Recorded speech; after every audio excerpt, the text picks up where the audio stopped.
अब जैसे प्रतिमाएं बनाई गई हैं, ये ऋषियों ने समाधि लगाई, और समाधि में जिसको भी जिस रूप में दर्शन मिले उसने उस मिट्टी की मूर्ति उसी बना दी।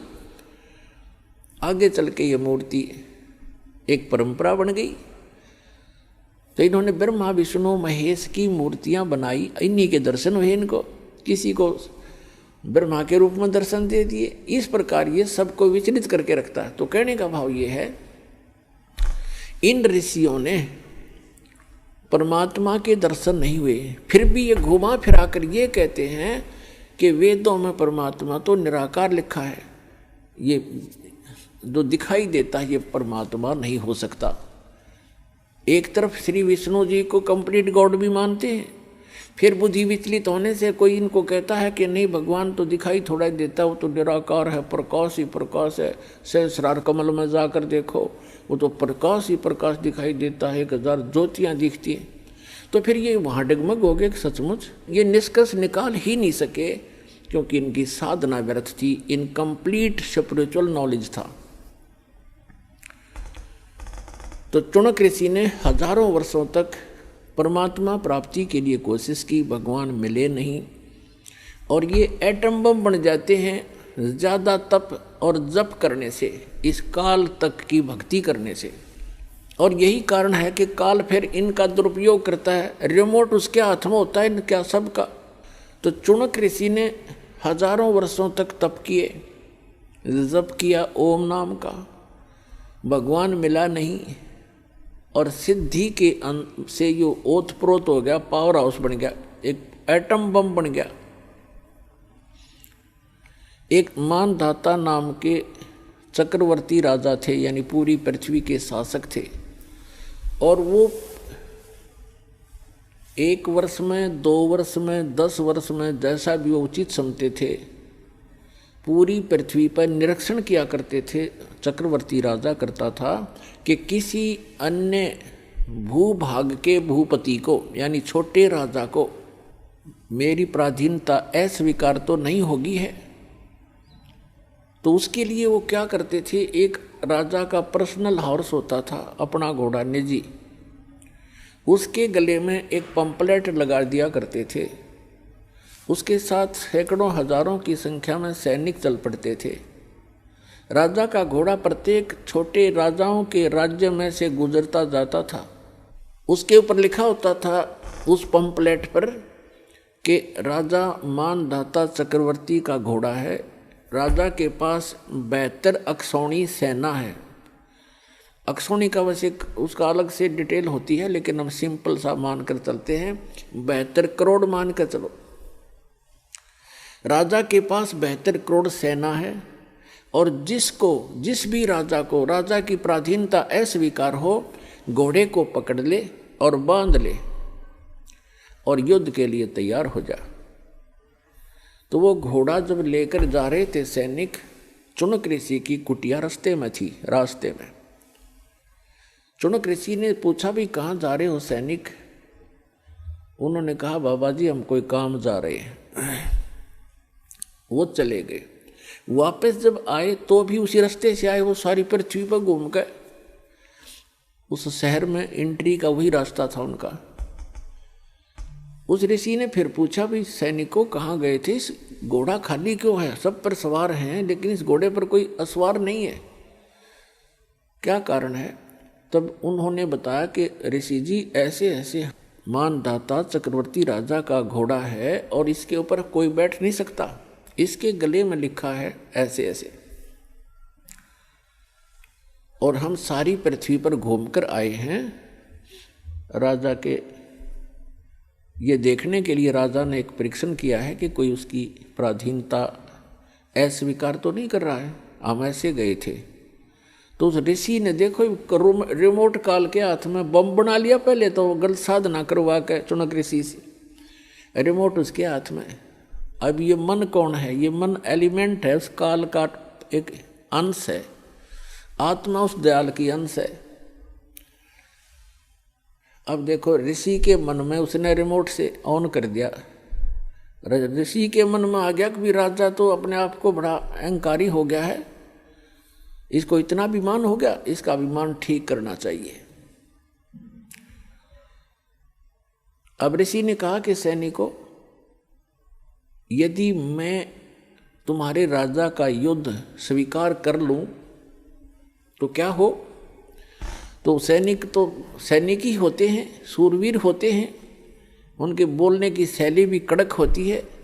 वो कहने लगे, रे कंगले, तेरे दाने खाने को नहीं, अपनी जपले माला चुप करके हैं, और युद्ध करेगा तो बांधदाता चक्रवर्ती के साथ, तेरी क्यों सामत आई है? बदले अपनी माला, बदले। अब ऋषि जी का और दूना दुख हो गया कि इसके सैनिक इतने अभिमानी हैं, तो राजा तो पता नहीं क्या होगा, इसको सेट करता हूँ। तो चुनक ऋषि ने कहा कि भाई मैंने स्वीकार कर लिया तुम्हारे चक्रवर्ती राजा का युद्ध, और इस घोड़े न बांध दो मेरी कुटिया के, इस पेड़ के। अब वो सैनिक तो तैयार बैठे थे, बांध दिया घोड़ा तुरंत। अभी आए ऋषि जी, हम एक आज्ञा ले आते हैं राजा की। अब राजा को जाकर बताया कि ऐसे ऐसे एक चुनक नाम के ऋषि ने आपका युद्ध स्वीकार कर लिया। राजन, मंत्री सलाहकार होते हैं, वो कहते हैं देखो आज एक आदमी की हिम्मत, एक ने सिर उठाया है राजन, कल न कोई और भी बकवाद कर देगा, धीरे धीरे क्रांति आ जाएगी। और कहते हैं बुराई को शुरुआत में ही नष्ट कर देना चाहिए। तो राजा ने कहा ठीक है जाओ। तो राजा ने अपनी सेना की 3 विभाग कर दिए, 3 बटालियन बना दी, और एक टुकड़ी में 18 करोड़ सेना भेज दी एक ऋषि को मारने के लिए। उधर से उस काल के पुजारी ने, चुनक ऋषि ने, ब्रह्म के साधक ने, सारे जीवन में जो डले ढोए थे उसकी 4 पुतली बना ली, 4 परमाणु बम बना लिए वचन से। पुणात्माओं, जो आध्यात्मिक मार्ग है, जो साधना ऋषि करते हैं, ये भगवान से ही कुछ पावर कलेक्ट कर लेते हैं। और वो तो समर्थ है जिसके वचन से सारे ब्रह्मांड चल रहे, सब जीव बन गए, सब पशु पक्षी बन गए, बन रहे हैं, उसी तरह क्रिया कर रहे हैं। वो तो उसके वचन की शक्ति से, और उसी में से थोड़ी सी सिद्धि यानी हल्दी की गांठ प्राप्त करके ये मनुष्य भगवान बन बैठता है। तो चुनक ऋषि ने उस सारे जीवन में जो डले डोए थे, जो कंकर पत्थर इकट्ठे करे थे सिद्धियों के, उसकी 4 पुतली बना दी, 4 एटम बम बना दिए, परमाणु बम। एक पुतली छोड़ दी, उसके इतने टुकड़े हो गए एक पुतली के, और उस 18 करोड़ सेना का सेकंडों मिनटों के हिसाब में नाश कर दिया, कत्लेआम कर डाला। राजा ने दूसरी टुकड़ी भेज दी, ऋषि ने अपना दूसरा परमाणु छोड़ दिया, 72 करोड़ सेना का नाश कर दिया उस काल के पुजारी ने। अब गीता अध्याय नंबर 7 के श्लोक नंबर 18 में गीता ज्ञानदाता कहता है, ये ज्ञानी आत्मा है तो उदार अच्छी आत्मा है, चले थे भगवान पाने के लिए, लेकिन ये मेरे वाली अनुतम अटल अटल अनुतम, यानी मेरे वाली ही अनुतमाम अति घटिया गति में स्थित रहे। अब देखो, चुनक ऋषि ने 72 करोड़ सेना का नाश कर दिया। पुण्यात्माओं, चाहे कोई तीर तो मार दे, कोई तलवार से काट दे, कोई गोली लाठी तो मार दे, पत्थर तो मार दे, उसको उतना ही पाप लगता है। और चाहे कोई वचन से मार दे, उसका वो हथियार है तो उतना ही अपराधी है जितना कि गोली से मारने वाला होता है। अब पूरी पृथ्वी पर चुनक ऋषि की महिमा होगी, लेकिन उस कमबख्त ने ये नहीं पता, तेने तो अपने भविष्य में बबुल बिजली। अब यहां परमात्मा कहते हैं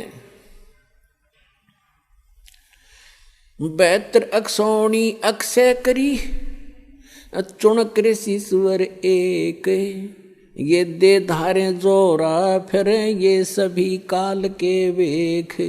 ओए होए,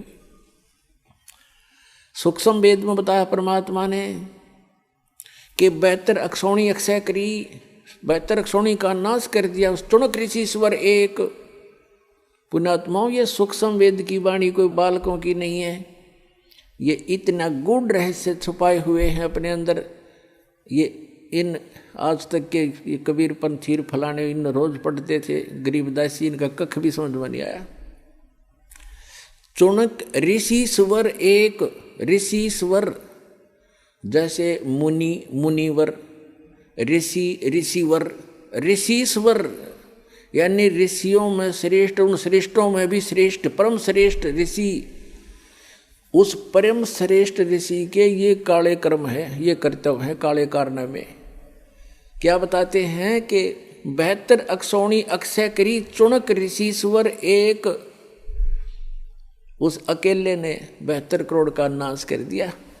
और फिर बताते हैं दे धारे जोरा फिरे, जोरा माने मौत, क्या ये चलती फिरती मौत है तुम जिनको ऋषि कहा करते थे, ये दे धारे जोरा फिरे, जोरा माने मृत्यु, ये सभी काल के भेख।